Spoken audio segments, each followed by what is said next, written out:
First ఈ video చూసి అందరూ కూడా ఏంటి స్పూన్లు కూడా రివ్యూ చేస్తారా అని అనుకోవచ్చు మీరు, కానీ చెయ్యాలి. ఎందుకంటే ఇది ప్రతి ఒక్క పేరెంట్స్ పిల్లల సేఫ్టీ కోసం చాలా ఇంపార్టెంట్ వీడియో అనమాట. ప్రతి ఒక్కరికి పిల్లలకి మనం లంచ్ బ్యాగ్లో స్పూన్ అయితే పెడుతూ ఉంటాం కదా, అది డైరెక్ట్గా బ్యాగ్లో అయితే వేస్తూ ఉంటాం కదా, దానివల్ల బ్యాగ్లో ఉండే డస్ట్ అది పడుతూ ఉంటుంది.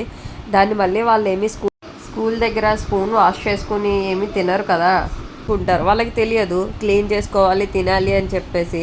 ఒకవేళ వాళ్ళకి తెలిసినా స్కూల్లో టీచర్స్ అయితే బయటకు పంపించారు కదా వాష్ చేసుకోవడానికి. సో అలాంటి ప్రాబ్లం లేకుండానే ఈ స్టీల్ స్పూన్స్ అనమాట. ఈ స్పూన్స్లో స్పెషాలిటీ ఏంటి అంటే మనకి బాక్స్ అయితే వస్తుందన్నమాట. స్పూన్స్ ఒక 1 స్పూన్ అండ్ 1 ఫోర్క్ స్పూన్ వస్తున్నాయి, అలానే 2 స్ట్రాస్ కూడా వస్తున్నాయి అనమాట. క్వాలిటీ అయితే చాలా బాగుంది. స్పూన్స్ కూడా చాలా క్వాలిటీతో అయితే ఇచ్చారనమాట. మీషో నుంచి అయితే పర్చేస్ చేశాను. ఈ ప్రోడక్ట్ లింక్ కావాలి అనుకుంటే కనుక కమెంట్ బాక్స్లో అయితే కమెంట్ చేయండి. Thanks for watching and subscribe for more videos.